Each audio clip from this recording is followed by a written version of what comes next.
Corona का कहर लगातार जारी है और भारत के साथ साथ दुनिया कोरोना वायरस से जूझ रही है। लेकिन इस कोरोना संकट के बीच एक संकट और है, वो है तीसरे विश्व युद्ध का। पूरी दुनिया इजराइल और फिलिस्तीन की तरफ टकटकी लगाकर देख रहा है। ये दोनों देश युद्ध के कगार पर आ गए हैं, जिससे पूरी दुनिया को फर्क पड़ने लगा है। इसलिए भारत समेत हर देश चाहता है कि इन दोनों देशों के बीच जल्द से जल्द शांति स्थापित हो। लेकिन सिर्फ बात इतनी नहीं है, बात है कि इतिहास क्या कहता है, भारत की भूमिका आखिर कहाँ ठहरती है। चलिए आज उस बात पर बात करते हैं। नमस्कार, आप देख रहे हैं भारत एट 9, आपके साथ मैं हूँ काजोल नारायण।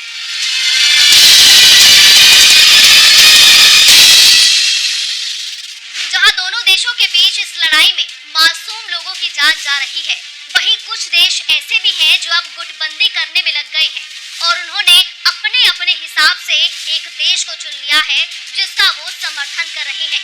एक तरफ जहां पाकिस्तान, टर्की समेत ज्यादातर मुस्लिम देश फिलिस्तीन का साथ दे रहे हैं, तो वहीं America, Albania, Australia, Austria, Brazil, Canada, Colombia, Cyprus, Georgia, Germany, Hungary, Italy, Slovenia और यूक्रेन समेत कई देश इजराइल के साथ खड़े हैं। इन सब के बीच जिस देश पर सबकी नजरें टिकी है वो है भारत। पूरी दुनिया जानना चाहती है कि भारत किसके साथ खड़ा है। इतिहास में देखें तो भारत का संबंध फिलिस्तीन के साथ बेहतर रहा है। वहीं अगर बात बीते कुछ सालों की करें तो इजराइल भारत का हर मुद्दे पर साथ देता आया है। ऐसे में भारत के लोगों के साथ दुनिया भर की नजर भारत पर है कि वो किसके साथ खड़ा है। भारत ने आधिकारिक रूप से अब तक क्या कहा? इजराइल और गाजा के बीच बढ़ते तनाव के बीच भारत ने संयुक्त राष्ट्र सुरक्षा परिषद की बैठक में दोनों पक्षों से अत्यधिक संयम बरतने और यथास्थिति में एक तरफा बदलाव के प्रयास से बचने की अपील की। साथ ही तनाव को तत्काल कम किए जाने की आवश्यकता पर बल दिया है। संयुक्त राष्ट्र सुरक्षा परिषद ने रविवार को मध्य पूर्व में जारी हालात पर खुली बैठक की। इस दौरान संयुक्त राष्ट्र के महासचिव एंटोनियो गुतेरेस ने इजराइल और गाजा के बीच तनाव को बेहद गंभीर करार दिया। संयुक्त राष्ट्र में भारत के स्थायी प्रतिनिधि टी.एस. त्रिमूर्ति ने कहा है कि पिछले सप्ताह पूर्वी यरूशलेम में शुरू हुई हिंसा के नियंत्रण से बाहर जाने का खतरा उत्पन्न हो गया है। उन्होंने कहा कि पिछले कुछ दिनों में हुए घटनाक्रम से सुरक्षा परिस्थितियों के हालात तेजी से बिगड़े हैं। भारत इजराइल और फिलिस्तीन के बीच वार्ता बहाल करने के लिए अनुकूल वातावरण बनाने के हर संभव प्रयास का समर्थन करता है। इजराइल का दोस्तों को शुक्रिया कहना लेकिन भारत का नाम न लेना आखिर क्या कहता है? इजराइल के प्रधानमंत्री बेंजामिन नेतन्याहू ने रविवार सुबह एक ट्वीट किया जिसमें उन्होंने मौजूदा समय में इजराइल का समर्थन करने के लिए 25 देशों को शुक्रिया किया। लेकिन उन्होंने अपने ट्वीट में भारत का नाम कहीं नहीं लिया। अपने ट्वीट में नेतन्याहू ने लिखा, इजराइल के झंडे के साथ मजबूती से खड़े रहने और आतंकवादी हमलों के खिलाफ आत्मरक्षा के हमारे अधिकार को समर्थन करने के लिए धन्यवाद। उन्होंने इन 25 देशों के नक्शे शेयर करते हुए इसे धन्यवाद कहा। अपने ट्वीट में नेतन्याहू ने जिन 25 देशों का नाम लिया उनमें अमेरिका के बाद Albania, Australia, Austria, Brazil, Canada, Colombia, Cyprus, Georgia, Germany, Hungary, Italy, Slovenia और यूक्रेन शामिल है। नेतन्याहू ने इसमें भारत का नाम न लेकर एक तरह से अपनी नाराजगी भी जाहिर की है और शायद ऐसा करके भारत पर कूटनीतिक रूप से दबाव भी बनाना चाहते हो कि भारत इसके बाद इजराइल का खुलकर साथ दे सके। जैसे कि इजराइल हर मुद्दे पर भारत के साथ खड़ा रहता है। हालांकि भारत को इससे कुछ खास फर्क नहीं पड़ता, ऐसा तो नहीं लगता है, क्योंकि भारत हमेशा से अपनी अलग कूटनीति से चलता आया है जिसमें वो इजराइल और फिलिस्तीन दोनों का दो अलग अलग मुद्दों पर समर्थन करता आया है। क्या इजराइल के साथ भारत खड़ा है? इजराइल के प्रधानमंत्री बेंजामिन नेतन्याहू और भारत के प्रधानमंत्री नरेंद्र मोदी के बीच रिश्ते कूटनीतिक रूप से हटके निजी रूप से भी काफी बेहतर है। भारत के प्रधानमंत्री नरेंद्र मोदी 70 साल में पहले भारतीय पीएम थे जिन्होंने इजराइल का दौरा किया था।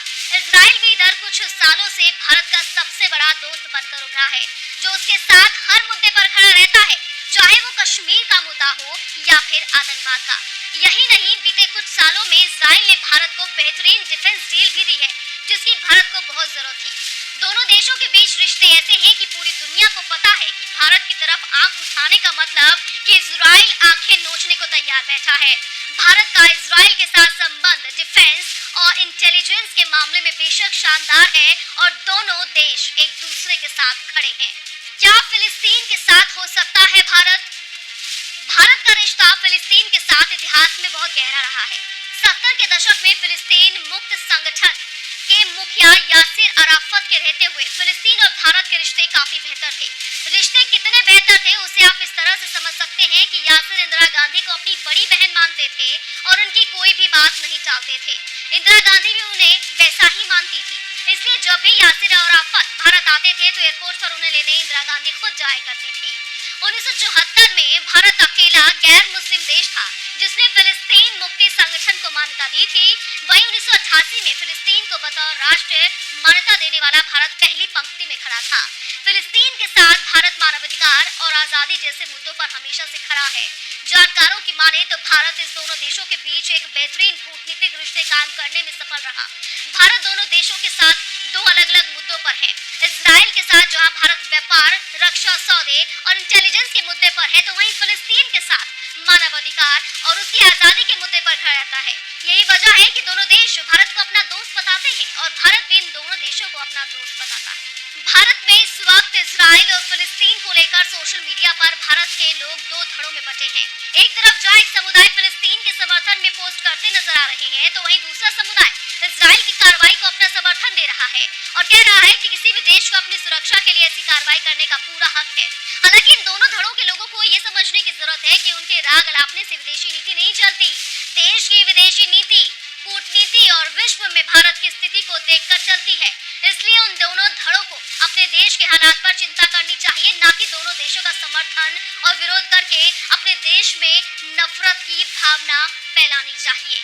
भारत एट 9 में आज के लिए इतना ही। कल फिर लौटेंगे किसी खास मुद्दे के साथ। नमस्कार।